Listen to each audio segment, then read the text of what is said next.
Post-game live, back at it. Knicks get smashed in Philly 118-101. We're going to talk about the game, the Tankathon standings. Doc Rivers versus Mark Jackson. Who do you want? We're going to take your live reactions as well, man. Let's get into it.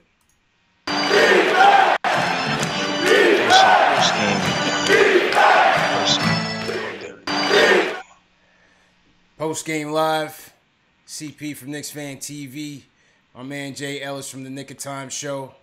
Been a minute, man. Fell off the grid for a little bit. Got to take care of business, you know what I'm saying? But back at it with the post game. What's good out there, Knicks Nation? If this is your first time watching the live stream, if you're watching on YouTube, Periscope, Facebook, Instagram, whatever you're watching on, make sure you hit that subscribe or that follow button so you don't miss the next one. It's Jay Ellis, man. What's good, bro? What you been up to, man? Man, nothing much, man. Just watching Knicks, dissecting Knicks, talking Knicks, podcasting Knicks, everything Knicks. I'm still a fan. All the losing is going on. I'm still here, though. It's all right. We gotta ride with the shit, man. No matter what, bro. This is what we here for, man. This is what Post Game Live is all about. It's for the diehard Knicks fans out there, man. You know, listen, man. Like I've said in the past, it's about the future right now. You know what I'm saying? We want to see what's gonna happen in the future. Who's going to be in, who's going to be out for next year. You know, what the draft lottery is going to be looking like, what the prospects for the draft is going to be looking like, who's going to be the coach. So, I mean, it's a lot of questions still left to be answered, man. So, that's why we still watch. But go ahead. Yeah, man, that's why we still watch, man. For me, myself, and other Knicks fans, I feel like Knicks fans right now, we're just looking for hope. That's really what it is. We're looking for hope. We're looking, all right, I know we suck right now. But what do I have to look forward to tomorrow? I'm going to look to see if Frank is going to do something on the defensive end, on the offensive end. I'm going to look to see if he's growing a little bit. I'm going to look to see if we have some gems, some diamonds in the rough that we signed up from the G League, Trey Burke, or even some cheap signings that we can use next season, like Troy Williams. Yeah, he always looking to dunk on somebody. So anyway, man. It was a tough night tonight in Philly. You know, we saw some fight out there, but obviously it wasn't enough. Knicks lose 118-101. What'd you see out there tonight? What I saw was we struggled on a defensive end. As usual, we gave up like 67 points in the first half. A lot of that I felt like had to do with Joel Embid imposed his will in that first quarter. But even when he went down, we still had a lot of trouble kind of covering the 76ers. Dario Saric, for instance, he was carrying a team, man. He was looking like 76ers version of Michael Jordan out there, man. I felt like no one could guard him. He was either hitting it, shooting a three, or he was just outworking everybody on the Knicks. And I know my guy Beasley, he's having sort of a little bit of a renaissance right now. He's gotten out that offensive route, and he's been playing better defensively. But Dark was giving him some trouble, man. I mean, Sark was giving him some trouble, man. Yeah, Sark looks like he's coming into his own, man. You know, it's been a while since he got drafted in Philly. Played well in the international scene, came up in the international scene, but they got a nice piece there with Sarge. Yeah, man, and unfortunately too, with the way Beasley plays, the good thing about Beasley is he plays at one speed and no one can rush him. The bad thing about Beasley is he plays at one speed on the defensive end as well, and nobody can rush him. Like Saric, he seemed like he had like a really high motor, and he was very active with the cuts and hitting the lane to the basket very fast, and Beasley had troubles keeping up with that, and also had trouble closing out on his three-point shots. So it was a tough night for Beasley defensively, but offensively he was getting buckets. He was the walking bucket, like his name says. So that was one takeaway I can say from this game was the Beasley, the ins and outs of Beasley, man, the good and the bad. We saw both of that tonight. What you think about Moutier? Looked like he was hustling out there, man. What you think about Moutier's effort tonight? It seemed like as soon as they put him on the fucking bench, you know, he's starting to play with a bit more hunger. What you think about Moutier? You absolutely right, man. I know we had a talk about accountability earlier, right? Um, I was talking about how coaches don't hold certain players accountable. When the coach has a pet, he usually lets the pet run wild. It doesn't matter if the pet is playing good or bad, a la Jared Jack, a la Michael The Beasley, and accountability even is just not Moutier. there. Yeah. Now, even and then we know what, when Moutier got benched, when he came back, ever since he's been benched, he's been playing with a little bit more purpose. He's been a little bit more fluid, more consistent on the offensive end. I think he's had like three double digit games in a row since he's been benched. So still remains to be seen what we're gonna do with Moody in the future. But I like that he's responding to the benching. So I mean, it is what it is. The coach got to coach, man. People want to play for minutes. Let them earn their minutes. Veteran or rookie, let them earn the minutes, man. Coach got to coach, man. What about the soup du jour, I guess you could say right now, the week trigger Trey Burke. Trey finished with 18 points, 6 dimes tonight, minus 18 on the night. 50% from the field. What'd you see from Trey out there? Yeah, me and podcast mates, we call him Mr. Steal Your Minutes. I mean, listen, man, Trey came in hungry. Trey said, yo, listen, I want the starting job. You know what I mean? He said, I want this. You know what I'm saying? And give credit to Trey. You know, he was the one, small, shining light of this season. Yes. If you want to look for some sort of glimmer of hope, the fans were calling for Trey Burke. He was much maligned since coming into the league. Finishing third in the Rookie of the Year. Out of Utah, they draft Dante Exum. He slides out. He moves to the Wizards. Gets bounced out of there. He had offers. He told you he had offers this year to go into training camp with teams. He said, "Nah, I'm gonna work my way up." Goes into the D League, and listen, man, he's earned every minute on this team, and I'm happy to see his resurgence.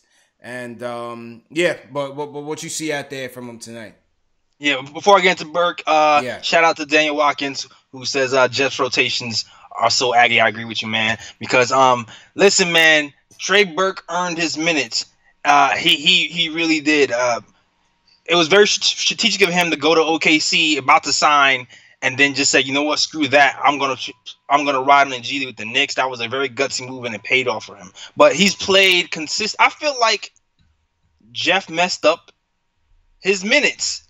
Just like Daniel said, when he first came to the Knicks, I remember there was a game he had with Phoenix where he had like 18 points, 3 assists or something like that. And from then on, I'm just like, okay, we need to keep an eye on this guy. And then right after that, Jeff kind of really didn't go to him as much. And I never really understood it. But it's weird because whenever he kind of gotten the chance to, he's pretty much performed, I would say 80% of the time at a pretty good clip. And for some reason, he still couldn't stick. Meanwhile, Moody is doing whatever the hell he wanted to do, and he was still getting rewarded to start the starting spot off the rip.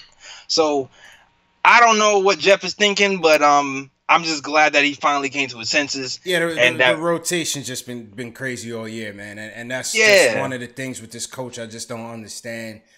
He, based on his philosophy, even in the beginning, just bringing up a whole nother topic with Hernan Gomez, the whole Hernan Gomez or Quinn Cannon thing. He was like, well, it's a merit-based situation.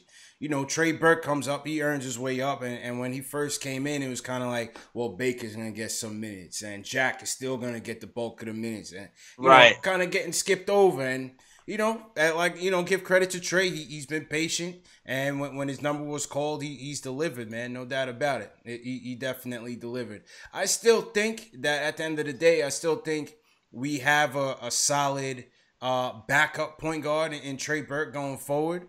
A lot of people want to think that he could potentially be the starting point guard for the team in the future. I still don't see it, but I think at the very least, as a backup on this team, I definitely like Trey Burke here. From a contract standpoint, I think that the Knicks are at a very advantageous position with him. I think they own his bird rights as of, I think, the end of next season, which means that they could go over the salary cap to sign him. And as you know, the summer of going in after 2019 is going to be a big free agency year. So I think that puts the Knicks in a really good position in terms of managing this kid from a financial standpoint.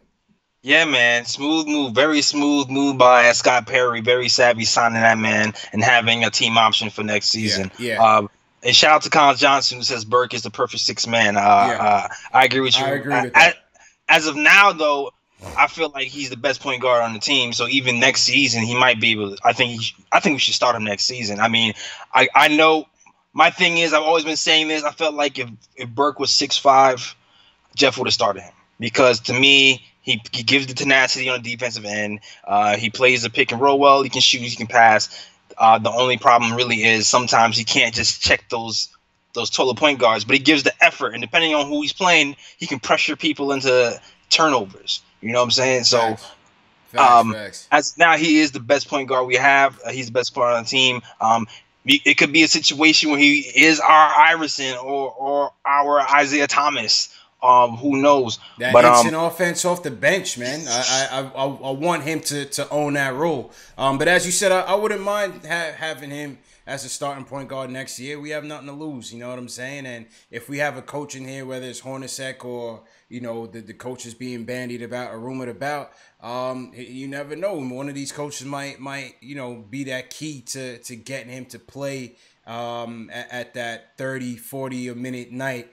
30, 40 minutes a night kind of, point guard play that we need that's going to lead this team on both ends and get others involved. Because we know the scoring is going to be there. We know the shooting is going to be there. The key with him staying on the court is going to be the defense and the assists.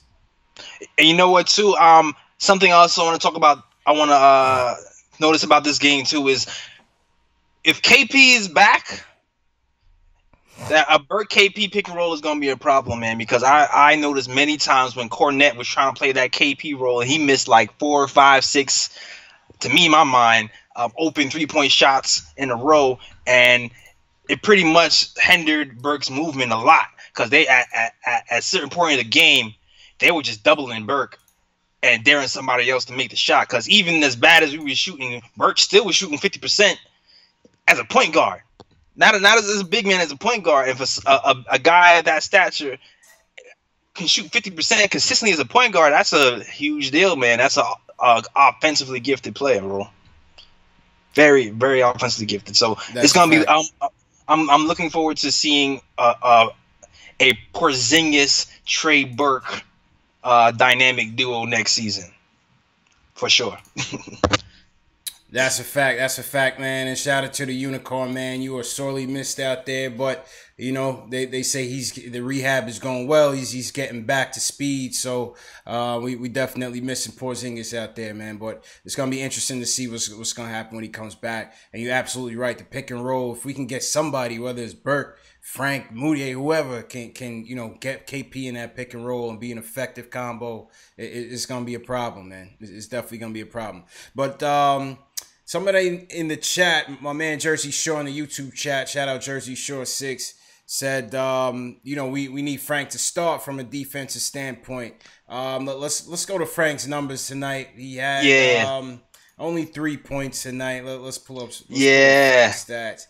Only 3 points tonight, -4. 6 rebounds, 1 dime, 1 for 6 from the field. With Frank, it's the offense, man. It's the offense with Frank, bro.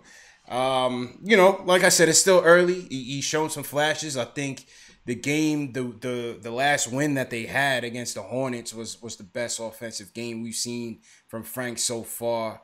But we know that's what it is. What it's gonna be with Frank. What's gonna make or break him as either a potent starter or an effective man off the bench is gonna be how far along his offense comes in these years to come. Most definitely, man. And actually, I just recorded a podcast the other day, and I mentioned on the podcast that eventually I would like Frank to be the one. My homie said he likes the idea of having Frank at the 2, but I really want Frank at the 1 long term because of his defensive abilities. The pick and roll is one of the most used plays in the NBA, and Frank is really good at guarding the pick and roll. So if we have somebody of his defensive caliber stopping the pick and roll from the jump, And we'll have, we'll be in very good shape, especially if we have KP eventually at the 5 and Frank eventually at the 1. That'll be our ideal. But as of now, Trey Burke is the best point guard we have. Even if we do, and I'm hoping next season we actually end up drafting a small forward. So and just let Trey Burke go. That's my vision right now. Until Frank is able to be brought along and slid into that one spot permanently. Yeah. And Jersey 474 says it will come. Give it time. I definitely agree. I think at the very least, what you see from this kid is a will to work and a will to get better. And if he's already there on the defensive end, I think that offense is gonna come, man. That offense is definitely gonna come for sure. For sure, man. Let's see who else in the box score. Yo, man. I think it's time to let Lance Thomas go, man. I think it's time. Yo, listen, man. Listen, man. I've been a Lance supporter since he came in. Me too, man. He's a captain on the team. I love it all. He's a hustle guy. Blah blah blah. Brooklyn guy. He's a local kid. Yo, guy. Man. Yeah, I can't. It's time, Lance. It's time. Lance got to walk the plank, bro. What you think about this, man? I can't really argue with you, man. Listen, I've been defending Lance for a long time. A long time, bro. Man. A long time. Last year, I feel like he had a nice little spurt. He was scoring a little bit. The D&3 man, then he caught the plantar fasciitis. Yeah. He got injured. Yeah. I'm just like, all right, he's shaky now because he got the plantar fasciitis and he got bad feet. Who's gonna play with bad feet? Know what I mean? So I was like, I gave him a pass, and I was like, this year's the year for Lance. He's shooting 40% from the 3-point line. He's gonna put it all together. And this year he's very healthy. Facts. And I don't know what happened. I don't know, man. I'm not sure. I'm not sure, man. I don't think. Yeah, I think it's time to let Lance walk the plank, man. You know what I'm saying? That's all I can really say right now. Even the coach, even Jeff was like, "Yeah, we need a small forward on this team." Like, yo, Lance look at him like, "Bro, I'm right here." Like, damn. Even the coach is like, "Yo, we need a small forward on this team, man." That's how you know shit is bad, man. That's how you know shit is bad, man. Yeah, to my face. I'm right here, like. Man. Shout out Carlos Robayo in the chat, man. Welcome to the chat. Lane Firth, my man, Ceremony from all the way from Australia checking in. Ceremony says Lance is a good guy who's just not cut out for pro ball. Yeah, I don't know, man. I don't know, man. Damn, yeah, it might be time for Lance, man. It might be time for Lance. Oh. Cannon had his usual night. 17 and 14. Mr. Consistent, man. Mr. Consistent, man. Man. You know what you're going to get from the man.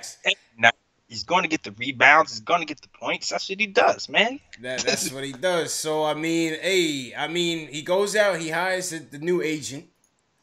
Mm-hmm. He's talking the talk. He wants to be in New York. He loves being in New York, all that good stuff.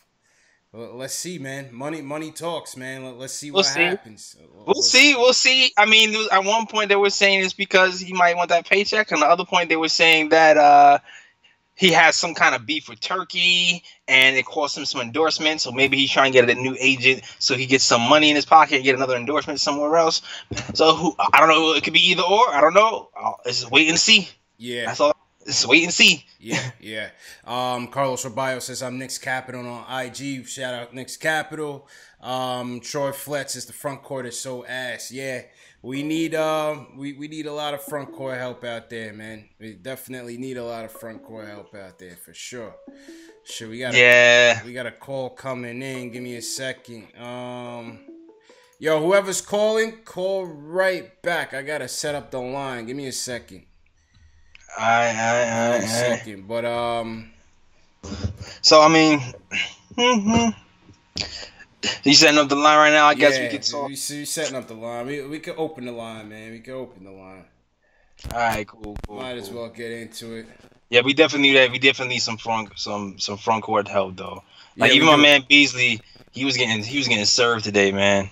He's getting. Yeah, Beasley can walk the plank too, man. I'm I not. I'm think not sure. I I'm not think you sure know about my that. stance on Beasley, man. I don't see the hunger from him. I don't like the fact that like yo like you supposed to be playing for a new deal. You're on the last good deal of your career. You're playing for your NBA life, and he just it's. Listen, I know it could be a psychological thing. The season is almost over. It's been a long year.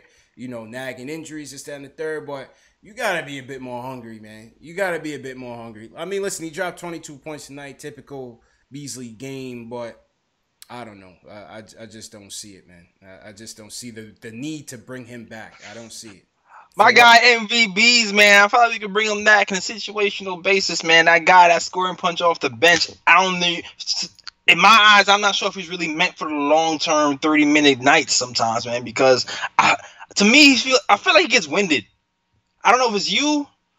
To me, it looks like he gets winded because towards the end of the game, I feel like he loses. Like, sorry, Dario Saric, for example, Dario Saric just outruns him. You know what I'm Yeah. saying? He's just constant motion. And Beasley, everything Beasley does is just like kind of laid back and chill. I got this when he scores and he plays, even when he plays defense. Like, but you know what? In the last week, I feel like his defense has gotten a lot better. His help defense has gotten a lot better. But I don't know. Some nights, man, I don't know. There's certain players. It's just the There's certain motor, man. players. Yeah, the motor's not there. Like guys who have a high motor, bad matchup for Beasley. Facts, Definitely. facts. Yo, if y'all trying to call in, the line is up and running, man. If y'all want to call in, give your thoughts on the game, state of the squad, whatever you want to talk about, man. We could definitely get into it. Let me pull up these Tankathon stats. Give me a second here, Jay Ellis. Word. What KO do tonight?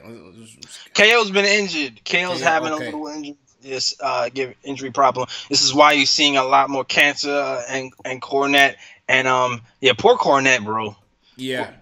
The Cornet just doesn't have the foot speed to guard Sarek either, and he was tried. awful He, today, he, man. he definitely tried out there. You know, give credit to him. He's trying out there, but he's got to work on his jumper. If he works on that jumper and gets a little bit more splash out there, I think Cornet could be a good piece. I think Cornet Not could definitely Cornet. be a good It's piece. funny because I like Cornet's gaming potential, but I feel like there's really no need for Cornet, really, because I really have a KP. Like once we have KP, I mean, who's off like the bench more though. athletic. Once we have a KP who's a more athletic Cornet, Yeah. I feel like I still feel like our missing piece is the athletic big man. To be I honest, feel you. I feel you. And I feel like that athletic big man is going to be Canner's replacement in 2 years once they get him out of here. You know, I like Canner, but I feel like this team needs to be a bit better balanced. Give me a guy. Say we end up with a Mo Bamba or Mo Bamba caliber guy, even in the second round or through free agency. I feel like that's the type of center that I want. To kind of balance what KP's doing out there and kind of protect KP. Then off the bench, you could have a KO, you know what I'm saying, as your backup five, and then you could have your Cornet as your stretch four. You know what I'm saying? In that pick and roll when we get a more capable point guard out there, whether it's Moutier, Trey Burke. So I think Cornet can still fill a role here if his shot becomes a bit more consistent.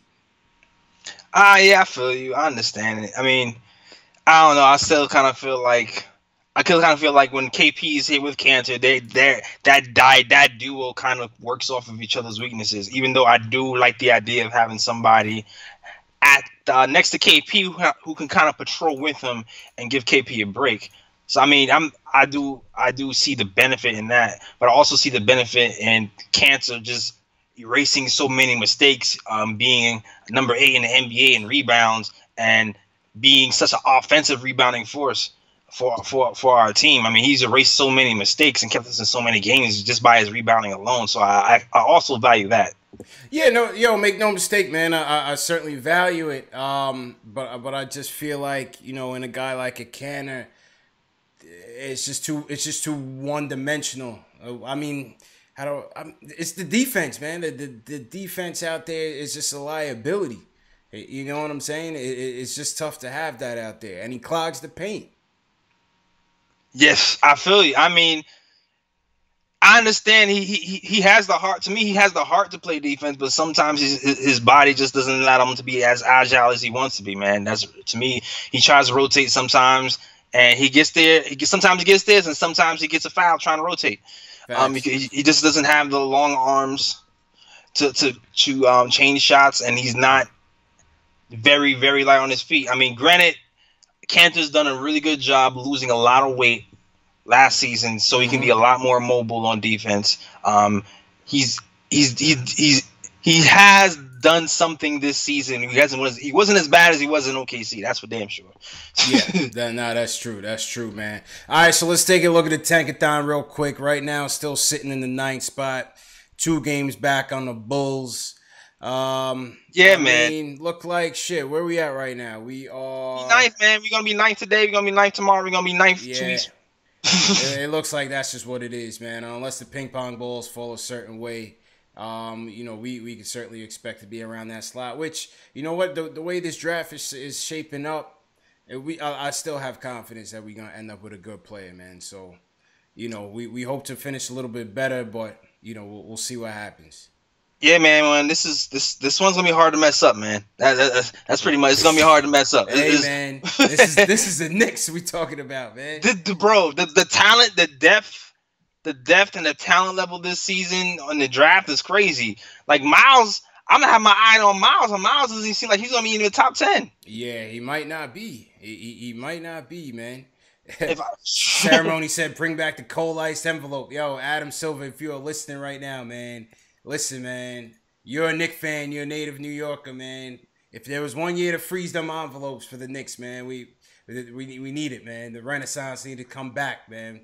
Listen, freeze those envelopes up, man. Word, man. Give us that hue and freezing envelope. Just redo that.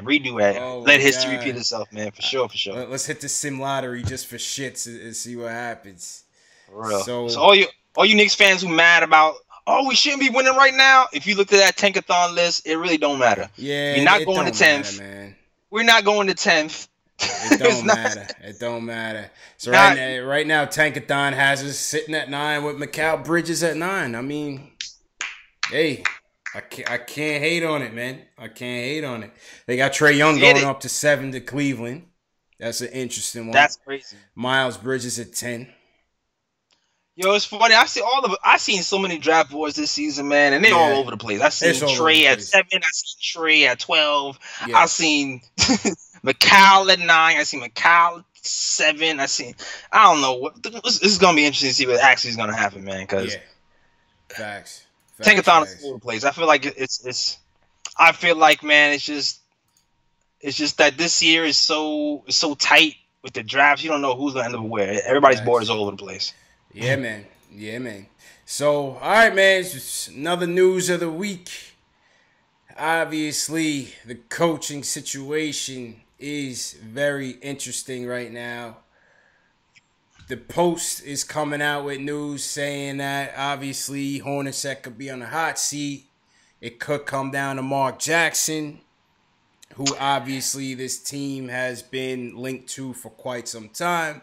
It could come down to Doc Rivers, who is in a rebuilding situation clearly right now with the Clippers. There's so many. There's pros and cons to both guys. What do you see out there, man? What are you thinking right now, man, in terms of the coaching search? First of all, before I even get into that, I feel like, I don't know. To me, it felt like it was a slow news week, and it was pulling that one out their butt, But that's just my opinion. It was like, because the headline was, "There's a feeling. I have a feeling that Jeff is going to be fired." Like, what the hell? I could have a feeling and write a headline about that. We've been talking about that all year.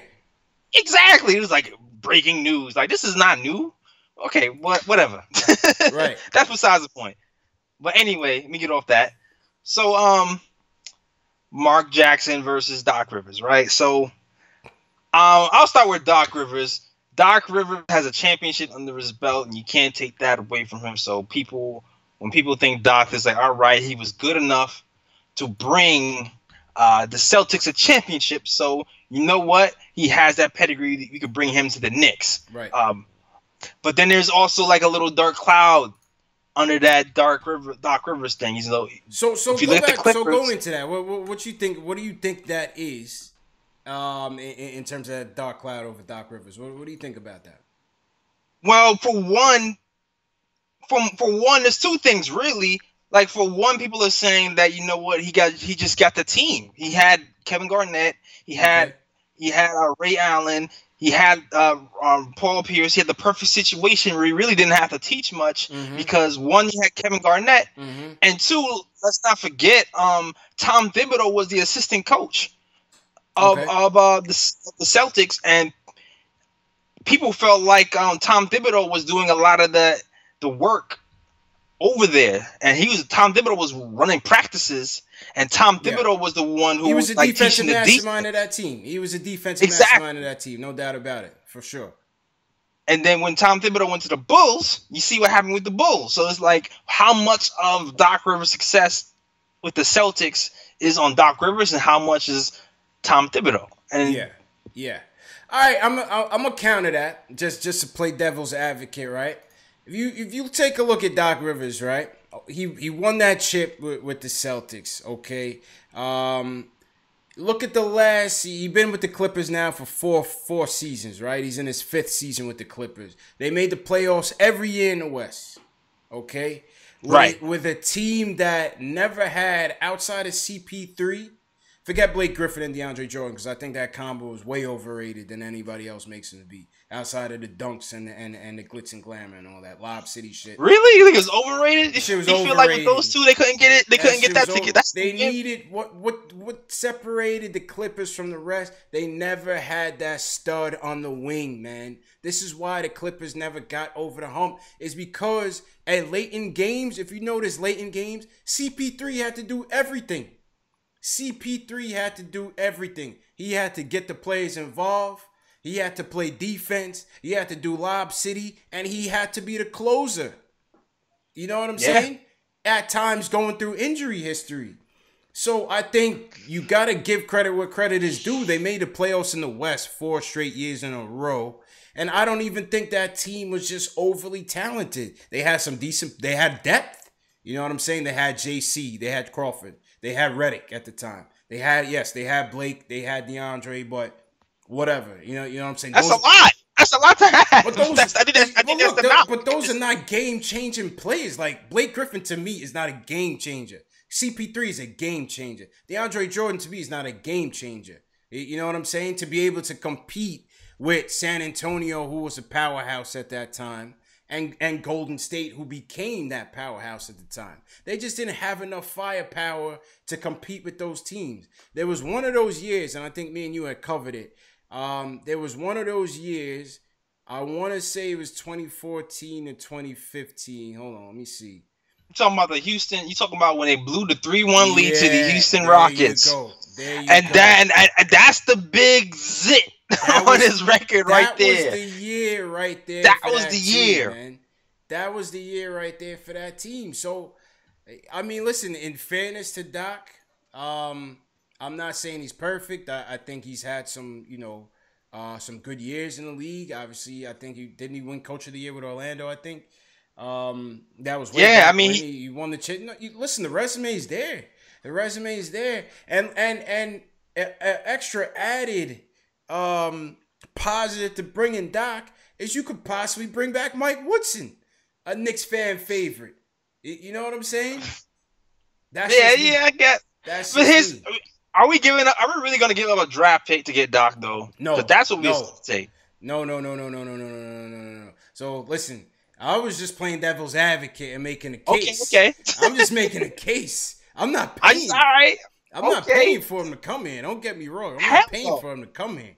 You know what I'm saying? This ain't Red Auerbach we talking about. It's still, let's I feel you. I mean, let's keep it Perry got us 30. Perry got us like 32 second round picks, but I'm greedy. I'm keeping all of them. Yeah. I ain't trading nobody for Doc Rivers. Yeah. All right, so let's go to Mark, man. Let's go to Mark. Make your case for Mark Jackson. Would you want Mark Jackson here? Yo, I've gone back and forth with this. I would like Mark Jackson here because already has a track record of taking a team who was young, teaching them the correct way to play, and watching them grow from year to year to year and improve.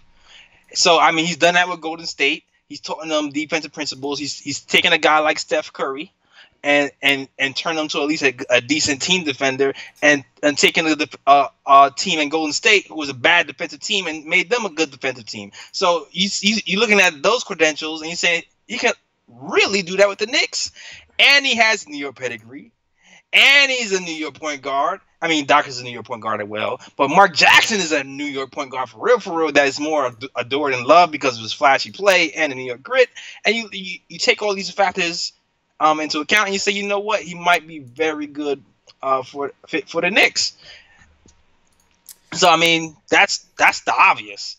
I know me and you talked about the negative of getting Mark Jackson here, which is the does not play well with others tag that he has right now. I just read something from, I think, an exec or an employee from the Golden State Warriors that said that Mark Jackson, it doesn't matter how good he's doing or how many games he's won, but he has to be able to actually, get along with other people in the building. He said he was not. And that is it, man. That's the whole thing with me, man. That makes me feel like this whole Mark Jackson to the Knicks thing is just destined for failure, man. Listen, I love Mark. I love that he was a point guard here. I love he was born here. I love he went to St. John's. I love everything. The shimmy, all of that. I hated him when he was with the Pacers. Well, forget it. Well, hell yeah. We let bygones be bygones, all right? Yeah. I like the way he calls the finals. Yeah. I like the way he calls the finals with Brina Van Gundy. That's my favorite crew, okay? Forget it. Right. The fact that his reputation is some sort of pariah in an organization does not mix with the house of drama, the cesspool that is Knicks management, James Dolan. Yo, I'm telling you, man, it just spells doom right from the start, and that's why I don't know about Mark Jackson with this team. Because how can that mix? How can that mix?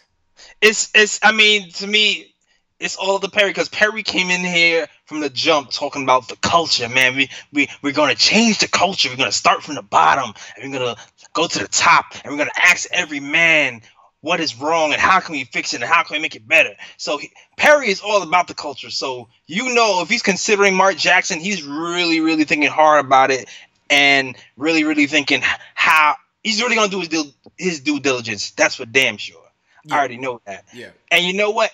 And I call him Perry Obama, man, because you know what? He seems to get along with everybody. So if anybody can get along with Mark Jackson, it might be Scott Perry. So we'll see. But it's not just is it really Perry, or is it Dolan? Is it Mills? Is it the go-betweens? I mean, Dolan is playing a harmonica somewhere. You know what I'm saying? JD and the Straight Shot Band is somewhere on the beat in Tribeca. Yeah. They got gigs to play. They're not worried about the team, but listen, I said, man, I think Mark will do a good job coaching. I think he's going to get these guys playing defense. I think he's going to help develop the point guards, all of that. I think all of that is going to be great with Mark. I just don't know. Once trouble hits with this team, we've seen it time and time again, man. Every coach, every GM that we wanted in here, they always end up leaving unceremoniously, man. It just happened to Phil. It happened to Larry Brown. It happened to D'Antoni. No one ever it happened to D'Antoni, and look where he is now. Possibly the coach of the year for the last 2 years, or could possibly win the chip this year with the Rockets. You know what I'm saying? I feel you. I just don't know. Is it the organization, or is it the coach? Why is it that no good coach can last with this Knicks team? I don't know, man. But like I said, Scott Perry is another beast. With Dolan out here in the woods playing harmonica, traveling with his band and whatnot, and Scott Perry here running things, it could be a lot smoother. I feel like he has a lot better handle on this year. Like, if you look at this whole year, We only had one assault the whole year, which is pretty good for us. Yo. One assault. We're doing great this year. You know what I'm saying? No one's on Twitter calling nobody a jaguar, changing your stripes. No one's running away. We had Joe Keane will push somebody, and that's about it. So we're doing pretty good this year. I mean, Scott Perry has kept the Knicks relatively drama free. So I mean, Mark Jackson, give him a short term deal. It's tempting. It's just tempting because if you ask all the players who played for Mark Jackson, all of them give him glowing reviews. All of them. Yeah, I mean, they want to play for him. I don't know, man. I just don't know. I just feel like we've just seen this story written all the time. We want the guy. We want the former hero of New York. We wanted Larry Brown. That shit flopped in 1 year. We wanted D'Antoni, 7 seconds or less. 4 years later, he was out of there.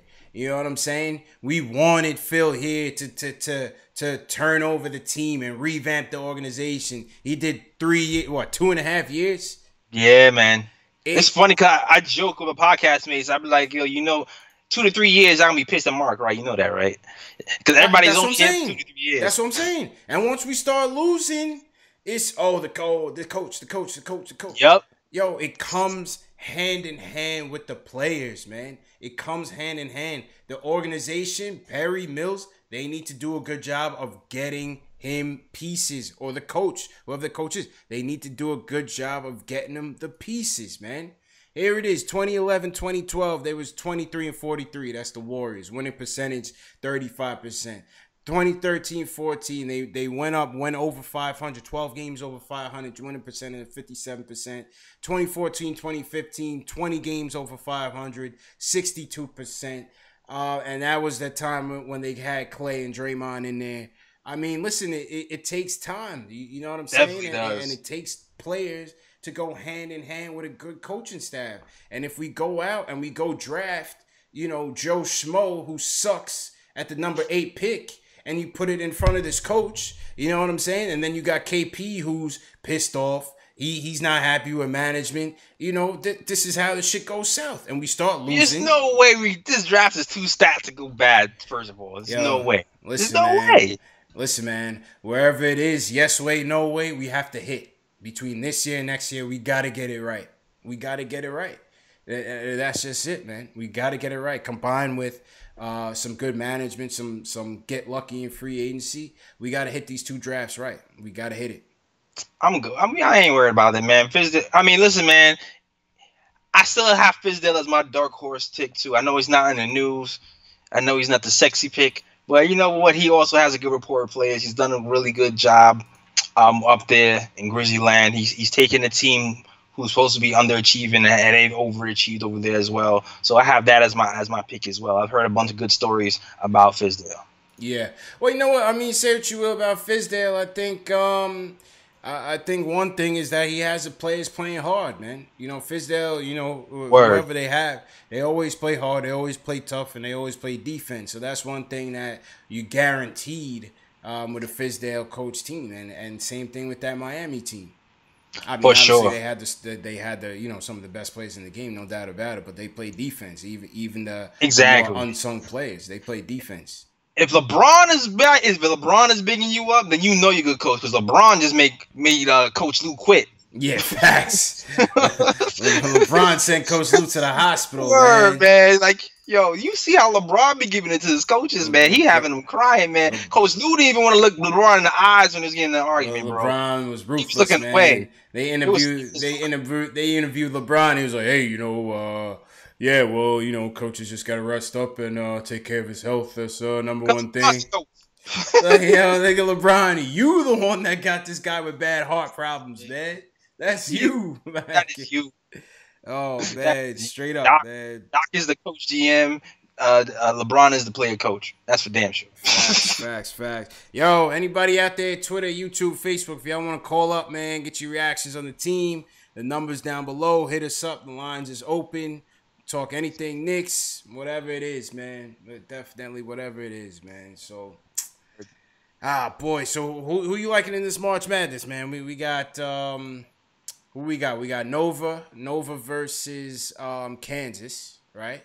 And we Right. have Loyola versus Michigan. That's the final four, right? I believe so. I believe I so. believe I was in London all last week, man. I was way off the grid. Missed every single game. I had no idea what was going on. Oh And man, I was keeping up with the mad OD heavy earlier, but yeah, it got so crazy last week. I was like, I just saw the blips. I yeah, saw that Duke went down. I was like, oh, Duke is down. Damn. yeah. It is. So it's Villanova, Kansas, the 1-1, and it's Loyola, the Cinderella team, against Michigan, who Tim Hardaway and Trey Burke will be Right, rooting right. for intently.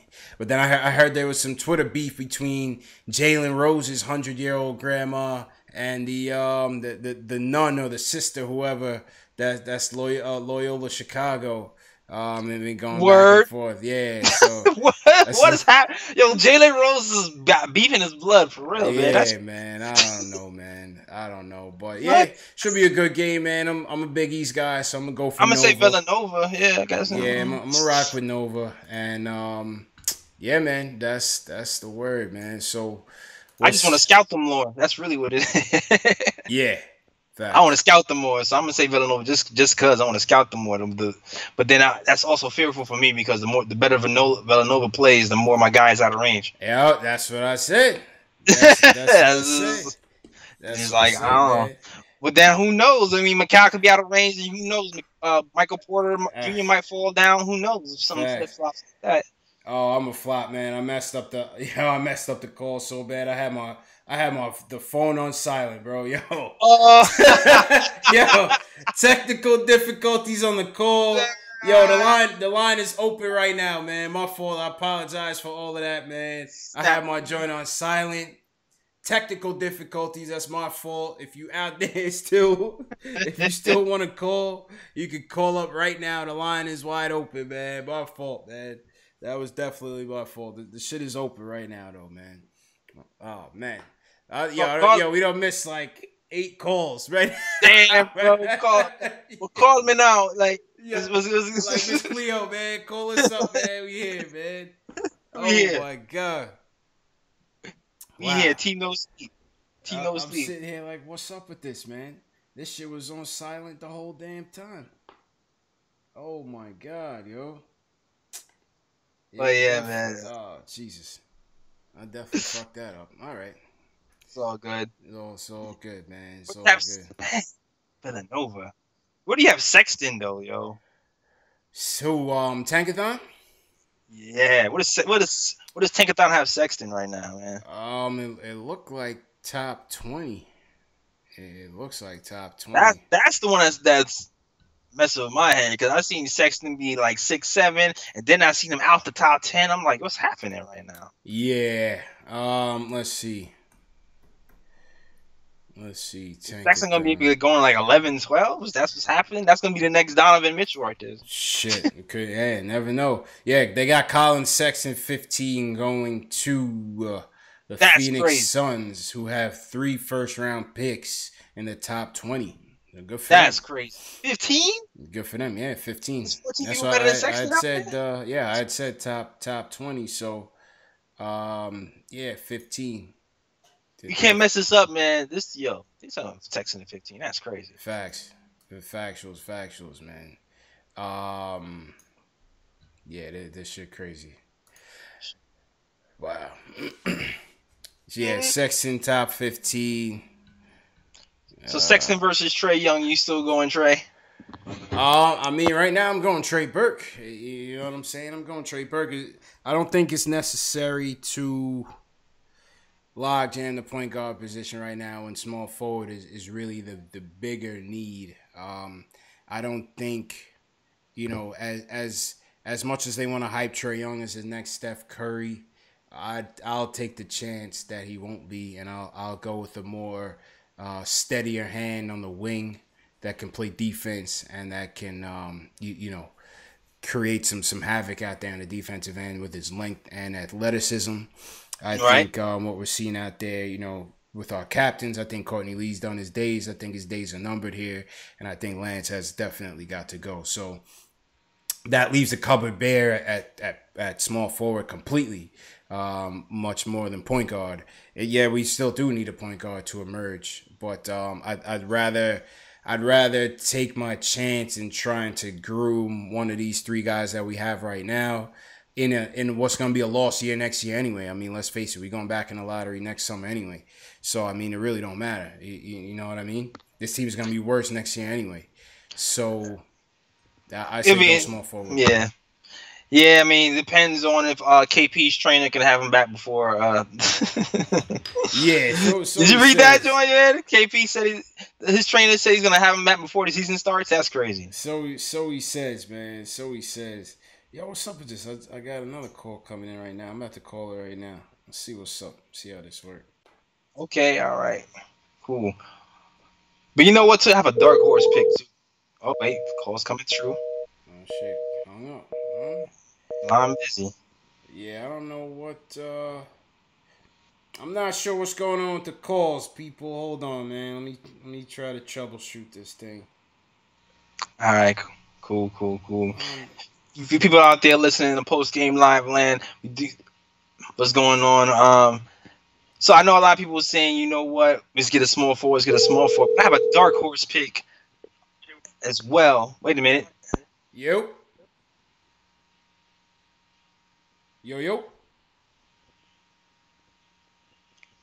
Check. Yeah, I know this one ain't good. Yo. You.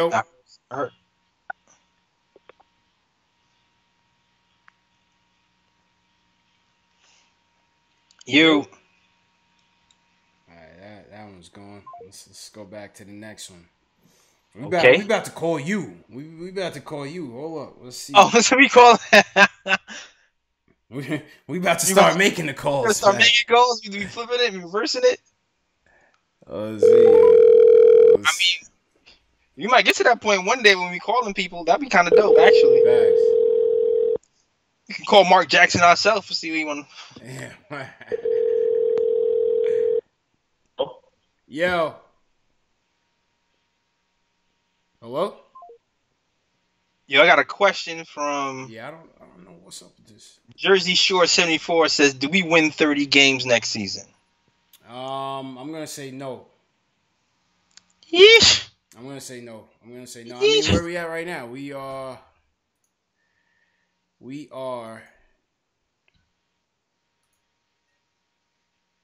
Where we at right now? We 27-49, and that was with a bit of a healthy KP. That's crazy. You know what I'm saying? That was with a bit of a healthy KP, man. I think if KP was healthy, though, we'd probably be closer to the high 30s. Facts. Mid to high 30s right now. I'm gonna test the calls out one more time, man. If this shit don't work, we'll try again tomorrow or next time. Daniel, Jay Ellis, you got a call line? Nah, man. Yeah. Yo. Soon come, Daniel. Yo, you can hear me? Yeah. Damn. Yeah, I don't know, man. This shit is all messed up, yo. Yeah, the calls is messed up today, man. I don't know what's going on with this thing. Yeah, I don't have a call line, Daniel. Soon come though. Maybe I'll have the Yo, Daniel, try one more time, man. We try the line one more time. If it don't work, I'm gonna troubleshoot this thing another time. I'm not sure why for some reason people's just not connecting. Yo, KP just posted on Instagram. Yeah. Saying he missed being out here. What, miss being on the floor or miss being in New York? Yeah, man. He just missed being on the floor. I feel like he's been ghost for a minute. Yeah, I don't know what the fuck, man. The shit is not ringing. Hold on. Hello?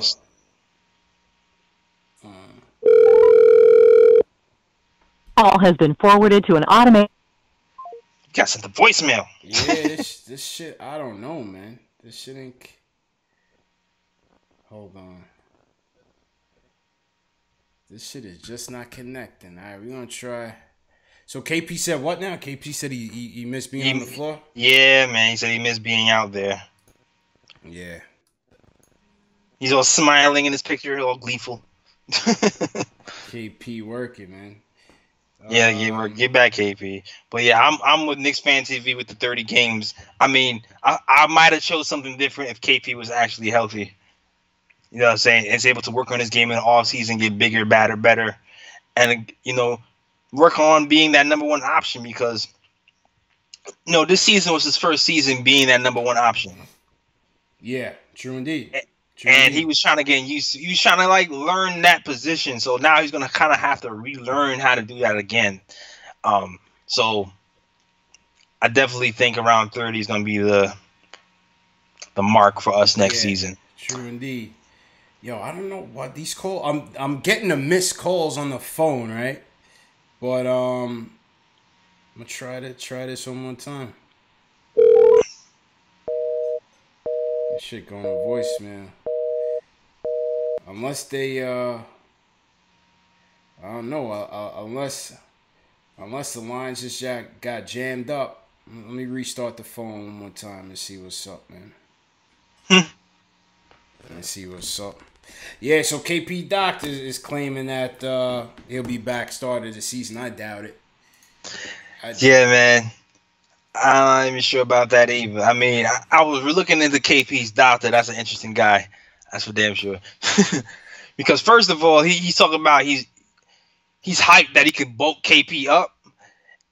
And this doctor is huge, man. Like, this guy's bicep has a bicep, and that bicep has a bicep. Like, that guy is huge, man. His arm is bigger than my thigh. Yeah, it's crazy. Doctor, they on some roids over there, man. I hope they ain't giving KP no damn steroids, man. Yeah, man. I don't know. I hope he wasn't Joakim Noah's doctor.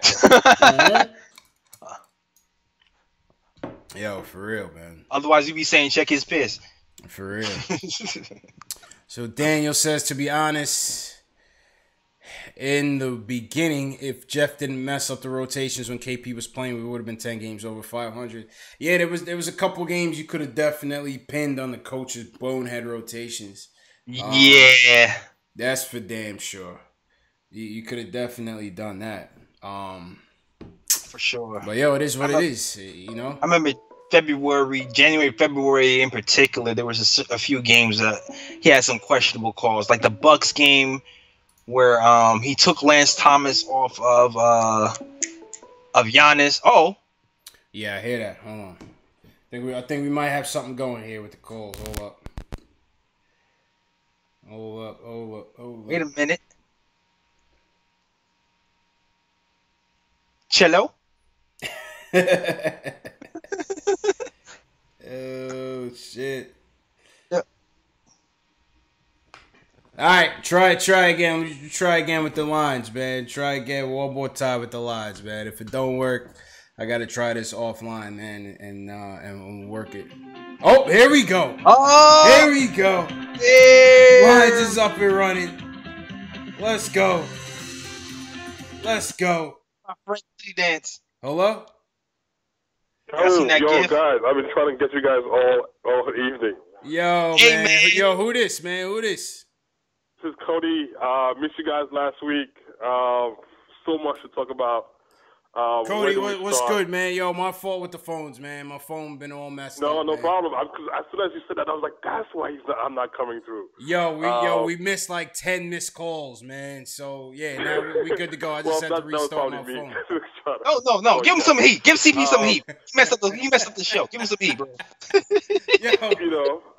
This is a two-man operation here. But yeah, go ahead, man. Go ahead, bro. Go ahead, man. That was like me. But I want to do some like bullet points quickly, and then talk about how we might be able to get Michael Porter. Like that this is my best case scenario. Okay. Right. So let's just go over some of the things you guys talked about all day. All night, right? Mm-hmm. Beasley, guys, the focus is not there. Like, dude can. That's what I said. As soon as KP went down, Beasley should have been averaging 20, 25 points. Because That's we know what I said. That's what I said. And what is he doing now? I mean, He's a bench guy. If he goes to Perry and say, I want $10 million, Perry should just laugh at him and be like, nah, you get $4 or $5 million. Facts. Like, he cost himself an additional $5 million. Facts. And that's what I said. I said, yo, you should be playing hungry, man. He should be playing hungrier than that. For a guy that you facing the last contract of your career, you should be much more hungrier than that. No, exactly. Everybody's looking at you. This is New York. I mean, say whatever you want to say. You do well in New York, you get your money. I'm sorry. I mean, I know it's not what it used to be in terms of, but it is still the biggest media market in the NBA. And you are, and everybody's looking at you right now. Everybody's looking at you, and you cannot perform when it's needed to perform. And it's not like he's going against superstars. I mean, there's a string of games where he's going against guys he should just dominate.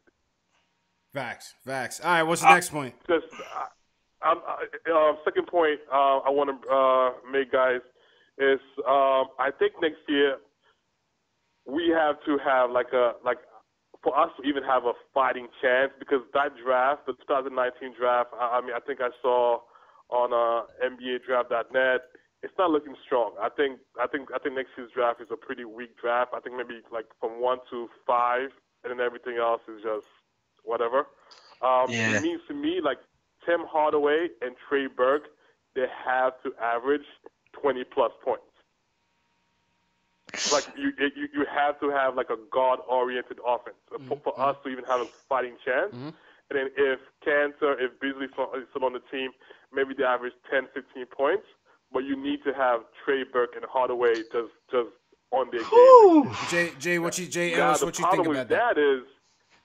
Well, he might answer my own question. He might answer my own thoughts right now with this. Go ahead.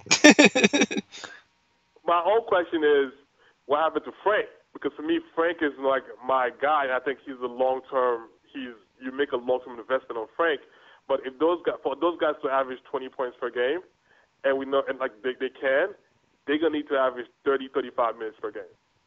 Now, what do we do with Frank? Like Frank is still gonna get 20 minutes here, 25 minutes there. Like eventually, he's gonna need to get 30 minutes, 35 minutes for us to kind of build up his body, make sure that he knows like the league. But I don't know. I'm curious to hear that before I go to my Michael Porter. All right. So yeah, JL is going to go into that one, man. What you think about that? There's like multiple things that can attack here. Okay, first of all, the point guard situation. I mean, a lot of that has to do with what we're going to do with Moody as well. Because you know what, we still have Moody, right. We still have Jarrett Jack, we still have Ron Baker that everybody forgot about. Like we got to find a way to get Baker lost. I don't think that's going to happen, man. That man finds a way every single time to crawl back into the rotations is jammed up right now. I mean, how many guards are going to play? I don't know, man. You have to play Frank. You have to play Timmy. You have to play Frank. You have to Trey Burker's own minutes. You brought Moutier here.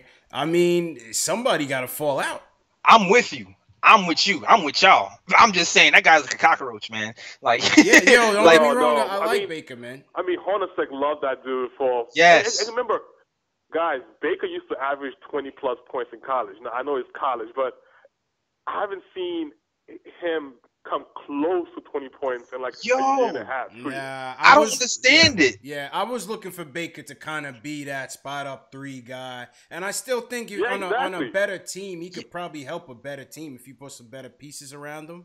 But I don't think on a team like that, like ours right now, I don't think he hold that much value on this team. I feel like at bare minimum, he should be kind of what Frank is, like a D&3 guy. I thought he was at least going to be a D&3 guy. Yeah. Yo, Wichita State, he was busting everybody's ass in the tournament. I love that Wichita State team. Him and Cle Anthony, they was killing him. And my guy from Toronto, what's his name? What's the point guard name? Up at the Raptors right now. Toronto, the second string guard? Yeah, the second string guard from Wichita State, who was the backcourt mate with Baker. It's like Van Neer. I forgot his name. Yeah, but he's balling for Toronto, though. He's balling for Toronto right now. He's leading their bench right now. And I thought that's what Baker would be for this team, man. I'm like, man, can we get him? All right, so yeah, what's the Michael Porter thing now? Guys, this is my Michael Porter. This is how we get it, right? So here's my theory on Michael Porter. Now, if you go and take a time, like I don't have it in front of me, so bear with me, right? So if you go and take a thought right now, I think Orlando picks before Cleveland, right? Yes, they do. They do. Okay, so I think the reason why Orlando let Payton go is because they're looking at Trae Young or Colin Sexton. Yeah. Primarily Trae Young. I think that's their play. Here is if I were Perry, I would go to them and say, look, here's Trey Burke, here's Dotson for Michael Porter. They come down and take number 9. Like, I know you guys. Wait, let me finish. Let me keep pointing at you, right? Because the draft is all about picking up assets, right? Yeah. The more assets you have, the more things maybe pan out for you, right? Yeah. Right. The number 9 pick, you take maybe Wendell Carter. You take, or you can even go back to the Clippers and say, do you want the 9th pick? Let me have your 11th, 12th pick.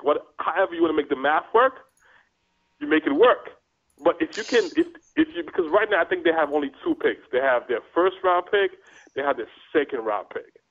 I think if Perry comes and help them think it through, they can technically leave with like 4 or 5 guys off the draft. 2 veterans and like 2, 3 rookies.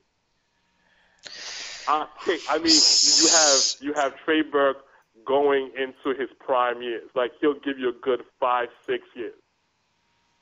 Jay Ellis, what you think about that, man? That's interesting. I like Michael Porter Jr. I'm actually pretty high on Wendell Carter Jr. too. I feel like because I know. Well, I am too. I know. Because we went through this on the podcast too. Pairing Wendell Carter with KP could be a good look, because I know CP, he doesn't really like Cantor there, but Wendell Carter Jr., he can actually play off of KP just like he's playing off of Bagley right now. And if KP goes down, he can actually be a focal point and be like a back to the basket guy who can rebound, and he can also block some shots. So I like that. I guess, are we gonna put our faith in Moutier right now? Hello. Right. It's true, man. I'm gonna go to the next call, but hold up. I like Trey too. I think that's the other thing. I'm starting to like Trey. There's the emotional. I like the players who are around me mind, and it's the basketball mind. And I like Trey's story. I like Trey's done. I like that he's grown up, and I like him in New York, man. True that. Who on the line? Abdul. Yo, Abdul, you gotta turn your volume down, bro. All right. All right, what's good, bro? What's your point? What? What's your point on the Knicks? I don't think he hear us. He hung up. Yeah, he could. I think he definitely heard. He just didn't. Make his point. Yo, Abdul, you gotta make your point quick, man. The line is crazy right now. Yo, Carlito, man, what's That's good? crazy. Yo, Cody, definitely appreciate the call, though, man. I think this is Cody calling back. Hello? Yeah, sorry, I'm not sure what happened, so I missed whatever you guys responded. So. Oh, okay. All right. I think we was trying to get to a next call, man. We got to get to a next call. Okay, cool, man. No problem. All right. Thanks for your input. I kind of like your idea, but it's hard for me to give up Trey Burke pretty much. Support, man.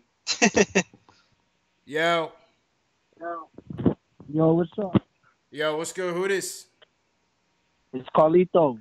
It's Carlito. Yeah. What's good, my dude?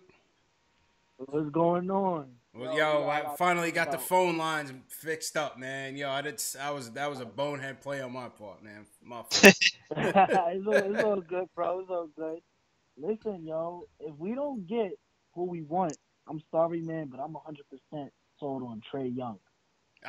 You back on this Trae Young thing, man? Yo, you're not happy with Trey Burke? It's destined for the Knicks to get this guy. It's destined. How many Knicks fans cried? Oh my God, we could have got Curry. Now God is giving you another chance to get Trae Young. Trey Burke is ready now. Well, yeah. What's up with Trey Burke? What's up with Trey Burke? Are you not with the Trey Burke bandwagon? Trey Burke is ready now. I don't like Trey. Listen. I'm gonna be real with you. Okay, let's say if we get a Mikal Bridges, right? If we get whatever small forward you guys want, I say okay. We give Burke 1 year to show us what he could do as a full-time starter. 1 year, right? And that's how you know whether or not this guy is a sixth man or he's a starter. You know what I'm saying? When I look at his game, he reminds me of like IT. You know what I'm saying? He's efficient. He's got instant offense, and he actually plays more defense than Isaiah Thomas. You know what I'm saying? Yep. And to be honest, like when Isaiah Thomas was on the Suns, I was one of those guys that actually wanted IT because I thought the guy could flat out ball. But right now he's injured. That's a different story. But at the end of the day, everyone's saying, "Oh, Trae Young, this guy's small." You can't lead the nation on assists by an accident. You can't do that by an accident. I know you heard that Mark Jackson, Trae Young take by Stephen A. Smith, so I already know you all in on that. I already know. Yo, this guy was DMing me. He was DMing me highlights of Trae Young. Yeah. Yo, Carlito's a salesman, man. Carlito need to go into sales, man. He's a salesman. But I'm telling you guys, if we don't get this guy and we get whoever, watch him turn out to be like so spectacular, probably rookie of the year, everything above, and we're just gonna be looking stupid once again because Knicks fans don't know what they want. That's the one thing. I love the Knicks. You know what I'm saying? I love Knicks fans, but Knicks fans never know what the hell they want. They want a point guard. They want a big man. They want this. They want that. Choose one freaking idea. But look, you get what I'm saying? But how do you handle the point guards that we have now? We have Frank who needs minutes. Listen, we got Moutier who needs minutes. Year. We already know that. You got to get rid of Baker. You got to get rid of Moutier. I don't care if you got to trade him for a third-round pick. You got to get rid of him. You know what I'm saying? He said a third-round pick. And at the end of the day, I think if you have Frank, let's say we have Frank, playing along with Trae Young, you get what I'm saying? Like, that's going to work really good with us because whoever Trae has, Frank is going to lock him up and just Trae just got to guard it too. Okay. I don't think Trae Young is going to be as fast as you think. You got Mark Jackson. He's going to make sure, he's going to hold Trae accountable. Like, it's not going to be like, well, you come in the game and, you know what I'm saying, you play your game. You get what I'm saying? A lot of people don't understand. Yes, Trae Young was bad on defense in college and whatnot, but was his team, was the coach and was the team a good defensive team all around? Like, was his defense that atrocious? Where you could say, well, you know what? Like, this whole team defense is good, but Trae Young's defense is horrible. You know, that don't make it any better. That don't make it any better because that means he has years of bad defensive habits that he's going to bring over to the Knicks. What I'm saying is that, okay, so if Trae Young comes to the Knicks, now he's going to be playing with a team-minded defense, like a team defensive-minded. You know what I'm saying? And if you get that accountable coach, you know what I'm saying, that's going to hold him accountable. Listen, you're drafting a guy. It's like, why not take a chance on him? The Knicks need something. We need a spark. We need something. It's like, you can't, it's not like, you get what I'm saying, you're taking a chance on a dude by giving him a high contract. You know? Listen, I hear that's it. the problem with the Knicks. See, the problem with the Knicks is that it's not that the Knicks get players and we get mad. It's the fact that we always end up giving more than what we should to a player who's not worth. So at least almost definitely give him his run, then he could get him out of there. Same thing with Moutier. Look, Moutier, as soon as Moutier was in there, Moutier was out. You could do the same thing with Trae Young. The same thing. I don't know, man. We need a small forward, bro. We need something else. I'm so serious. And it's so funny. Who took Moutier's spot? I want y'all to answer this question. Who took Moutier's spot? Jamal Murray, right? Yeah. Oh, it's on my head. Okay. In Denver, yes. Jamal Murray. Who did Jamal Murray's game refer to you as? Let's think about it. What'd you say? Right? You look at Jamal Murray's game, he's almost like a bootleg Stephen Curry. I mean, he's still young. So he could ball. He could ball. Jamal Murray could ball. But Jamal Murray, he could shoot the basketball. That's one thing that Moutier can't do. You know what I'm saying? Yeah, he also can't. That's not one thing. You guys have heard Frank is supposed to grow another 2 inches. Yeah, Frank might be the small forward and the point guard next year. Shit. Yeah, exactly. You get what I'm saying? Like, yo, the Knicks, we can't mess up getting Trae Young. What are we gonna mess up? The guy's gonna be in a rookie contract, and guess what? We're gonna be in the lottery, like you guys said, right? We're gonna be in the lottery anyways next year. Anyway. You can't mess up getting McCall either, though. I feel like a McCall or a Miles is I feel like we'd be good with either one of those too. But here's the thing, right? Not saying that we wouldn't be good with them, but there's so many small forwards around the league that we can get. But there's not many people that have that Stephen Curry shooting ability. How many you could name it off probably your all the fingers on your hand. How many people have that Stephen Curry shooting ability in the league? Let's be real. Yeah. Right? That's Stephen Curry and something that it's just not like that's a natural born thing. That's not something that you can teach. You get what I mean? Nah, that's 100% facts. That's 100% facts. But my thing is, it's so many guards that need to play right now. You have Burke that wants to play. He's earned it. Frank needs to play. Yeah, Timmy you know what I'm needs saying? to That's play. What Burke so what are you doing? What are you doing with Tim Hardaway Jr. then? On Trae Young, Burke could be our perfect 6-man. That's the way I look at it. Burke could be a perfect 6-man for us. So if you're gonna give Frank the minutes, where's Tim Hardaway minutes gonna go? Hey, listen, I told you about Tim Hardaway. He wants to trade Tim Hardaway. You already know that answer. This is why I said Tim. Look, this is exactly why I said Tim Hardaway had to pack his bags. If you ever realize something, look, the Knicks obviously love Frank. They obviously love Frank. Frank ain't going nowhere, right? Facts. Now, you look at why do you think Perry brought Moutier in? Because Perry was like, well, I think Moutier and Frank could play together, right? He never said Moutier and Hardaway.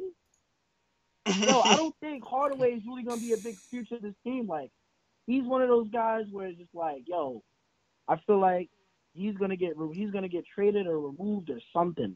Like, he has that trade kicker, man. He has a trade kicker in his contract. It's gonna cost us an extra $8 million just to trade the guy, man. Thanks to Steve Mills. Hardaway is gonna be here. Everyone keeps forgetting that was Mills. It wasn't Perry. I know it was Mills, but it still doesn't change the fact that he has an $8 million trade kicker. Yeah. It's gonna be interesting. And then let's ask another question. So let's say we do get the Miles Bridges. Where Hardaway gonna go at? The two. But we still have Courtney Lee. I think Courtney Lee ends up getting traded in the offseason or eventually getting traded. And then you guys are forgetting we still have a high draft pick in the second round. We can get someone to end up being someone like Kuzma. It's all about your scouting. The Spurs always get good draft picks. The Warriors somehow always get good draft picks. It's really how good your scouting is. You know what I'm saying? Yeah. Nah, I appreciate it, man. Yo, Carlito, man, we gonna drop you off for the next joint, man, but definitely appreciate the love, bro. Word, man. Thanks for calling, bro. Right. Shout out to y'all. Appreciate it, man. Yo, Jay, man, I gotta wrap the podcast up for tonight. Wrap the show, live stream up for tonight, man. But all right, cool. Let's definitely kick it back for the next one. When's the next game? Let's check the scores here. Check the schedule. Next game. Let me check the schedule. What's the next game? Pistons on the 30th. Oh, the Griff. You haven't played Griffin yet. Facts. So what's that, Saturday?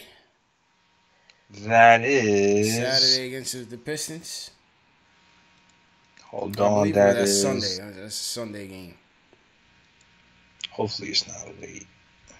Sunday at 5. Sunday at 5. All right, man. So, yeah, let's definitely get it cracking. Yo, everybody that tuned in tonight, appreciate it. Appreciate y'all coming through. Make sure y'all hit the subscribe button on YouTube. If y'all following on Facebook, Twitter, Instagram, Periscope, Twitch, we're on all those platforms. Whichever one you use the most, make sure you hit that follow button. We on it all day, man. Talking Knicks. Appreciate the support. My apologies on the phone situation. That was definitely my fault. We're going to get it back and cracking. Definitely had some good conversations today, though. Jay Ellis, man, anything you want to say? Man, that's it.